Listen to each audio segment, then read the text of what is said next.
A paz, irmãos, paz e graça, tudo bem com vocês? Deus abençoe grandemente a vida de cada um de vocês.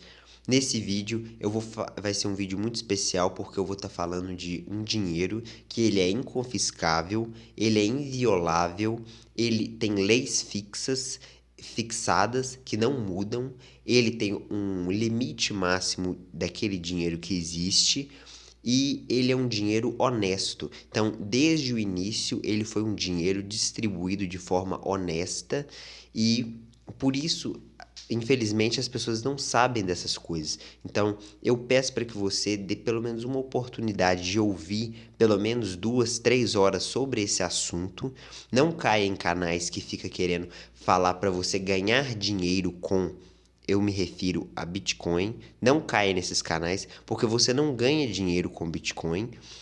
Bitcoin é o dinheiro e embora tenha oscilação em relação à nossa moeda, é o dinheiro estável, é o dinheiro honesto, é o dinheiro que vai acabar com o feminismo na sua vida, é o dinheiro que vai acabar com o socialismo na sua vida, porque você passa a ser o dono do seu dinheiro de verdade. Então, quando eu me refiro a isso, eu refiro a quando você casar, é você que determina quanto de dinheiro você vai dar à sua mulher. Quando você for pagar um imposto ou o que for, você determina quanto de dinheiro você quer pagar de imposto. Tudo você controla, porque o dinheiro voltou a ser seu.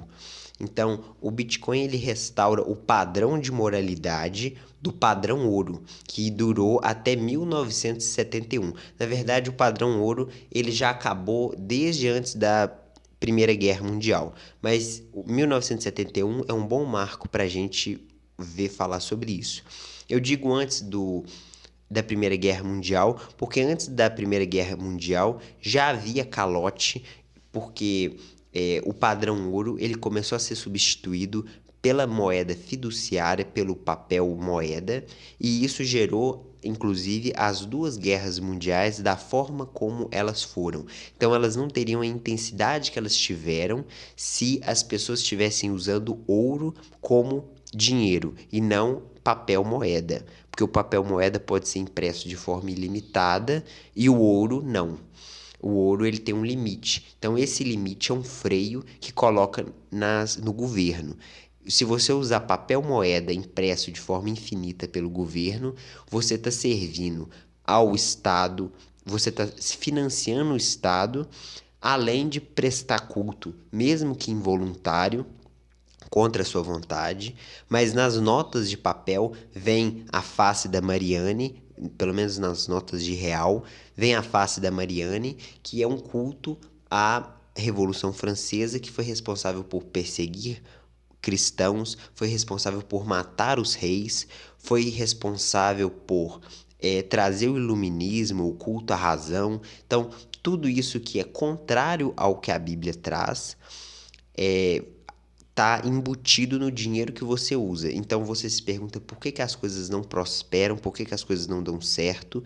Um dos motivos é porque o dinheiro que você usa é um padrão monetário ateu.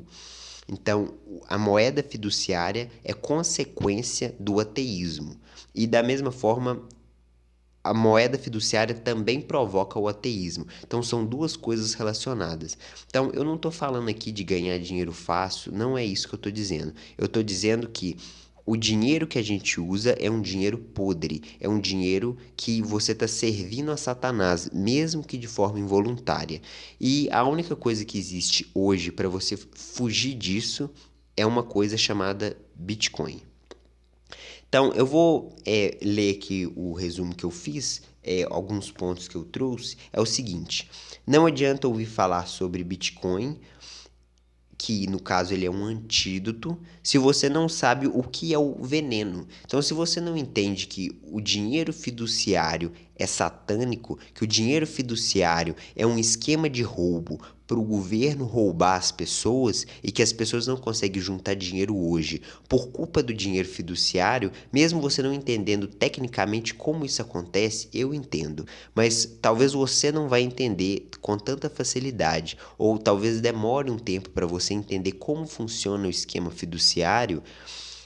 Mas você consegue ver as consequências, você consegue ver que as pessoas não prosperam. Então, o dinheiro monetário, o padrão monetário hoje é um padrão monetário ateu. Por isso, ele é um esquema de roubo. Por isso, as pessoas não conseguem acumular riqueza. As pessoas não juntam mais. Cartão de crédito é uma coisa normal. Financiar casa, financiar carro é uma coisa normal. Tudo isso é um absurdo. Então vamos lá. O dinheiro fiduciário é um veneno e o Bitcoin é o antídoto. A história do dinheiro.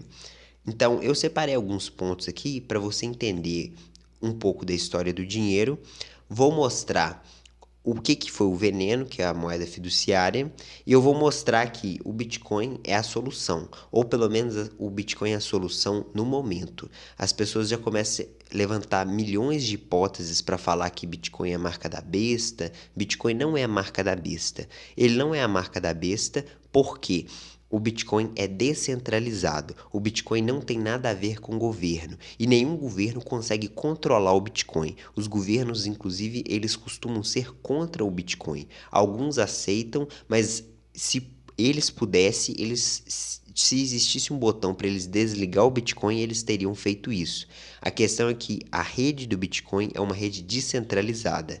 Então, se você não sabe o que é VPN, se você não sabe que no caso é você acessar a internet sem revelar o seu endereço IP.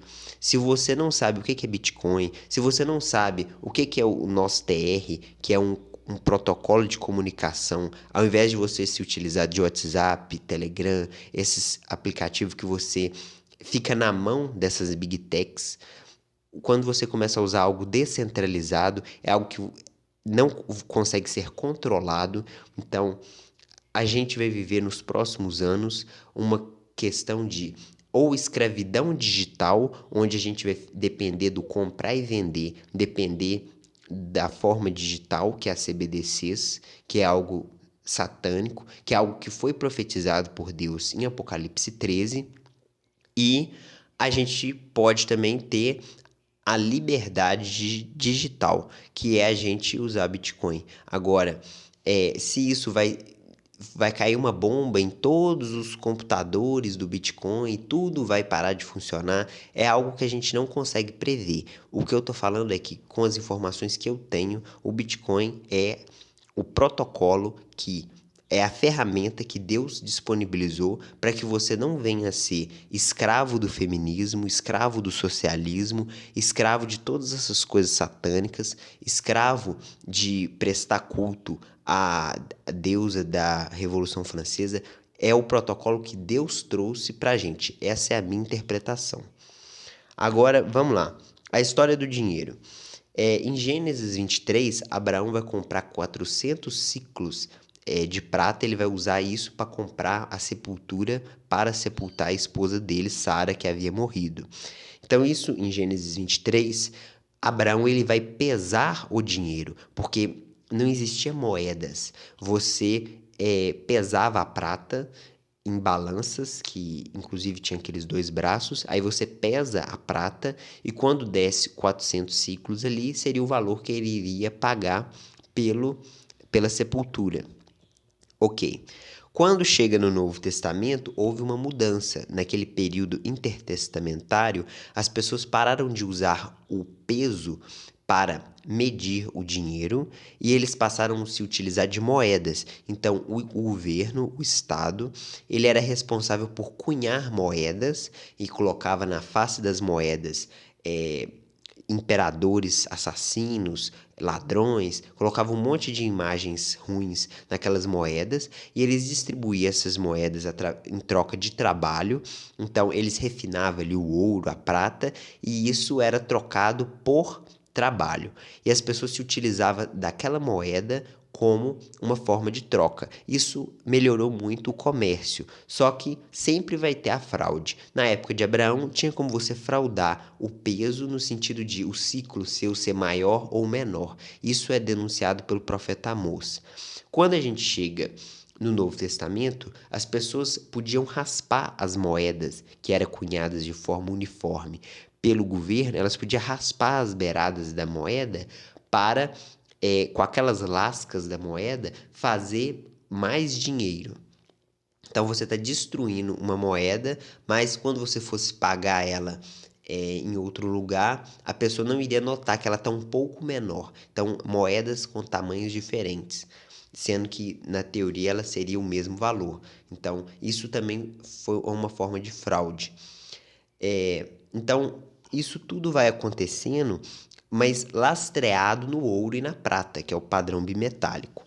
Quando a gente chega no século XX, as pessoas pararam de se utilizar, de transportar ouro e prata, seja em moedas ou de outras formas, e eles passaram a se utilizar de papel. Você tinha um lastro no ouro, mas você se utilizava de um papel para fazer uma troca. Ele é mais fácil de transportar, é mais fácil de armazenar, porém você tinha que ter o lastro no ouro, ou seja, aquele papel vale 31 gramas de ouro, aquele papel vale X de ouro. Então isso era importante. Porém, em 1971, perdeu-se o lastro do papel moeda no ouro. Então, como o papel moeda pode ser impresso de forma ilimitada, porque a quantidade de papel que existe no mundo é infinita praticamente, o dinheiro começou a sofrer um aumento da base monetária de forma absurda. Então, isso é um esquema de roubo onde o Estado rouba as pessoas e as pessoas não conseguem perceber que estão sendo roubadas, a não ser depois de muitos anos, quando você nota que o preço de uma casa é um absurdo, quando você nota que o preço de um carro é um absurdo, e aí você pensa, tem alguma coisa de errado. Isso é consequência do sistema monetário ateu que a gente vive hoje. Então, houve o fim da conversibilidade e o dinheiro sendo impresso de forma infinita faz você se tornar escravo daquele papel, porque você vai juntar papéis que vão ser produzidos em larga escala milhões de vezes no ano. Então, pensa comigo, se você estivesse numa ilha e só existisse algumas poucas conchas, e aí você tivesse uma pequena comunidade ali, aquelas conchas, elas poderiam ser utilizadas como meio de troca, porque elas são fáceis de transportar, mas principalmente elas são escassas, ou seja, são poucas conchas que existem. Então você pode trabalhar e juntar o seu salário em conchas, porque você confia que no ano que vem, daqui 3 anos, daqui 5 anos, vai continuar existindo uma quantidade fixa de conchas, ou que seja uma quantidade crescente, mas muito pouco, e isso te dá garantia que o seu trabalho vai ser conservado em conchas. A partir do momento que você está nessa ilha e chega milhões de conchas são descobertas, novas conchas são descobertas ou elas chegam de algum lugar, a base monetária ela vai expandir de uma tal forma que tudo que você trabalhou e juntou em conchas não vai valer nada. Então, se pedra, só existisse poucas pedras, a gente poderia usar pedra como dinheiro. Porém, como existem milhões de pedras no mundo, não faz sentido se utilizar de uma pedra como dinheiro. Ouro, existe uma quantidade fixa de ouro, e existe pouco ouro, e as pessoas confiam no ouro, que é o mais importante. Então, isso faz com que o ouro fosse um bom dinheiro até o século passado. A questão é que, com Bitcoin, o ouro se torna uma coisa ultrapassada, porque o Bitcoin é o novo ouro digital. Eu entendo o Bitcoin não só como uma forma de manter a minha reserva de valor, mas ao mesmo tempo para não prestar culto à deusa da Revolução Francesa, para não financiar o Estado que é cheio de gaysismo, feminismo, socialismo. Eu não concordo com o meu dinheiro ser distribuído para pessoas que não trabalham e não querem trabalhar, têm saúde, não querem trabalhar. Eu não concordo com isso. E a única coisa que eu posso fazer é comprar Bitcoin. Se você não concorda com o socialismo, se você não concorda com o feminismo, se você não concorda com todos esses mecanismos de roubar a sua reserva de valor, estude Bitcoin.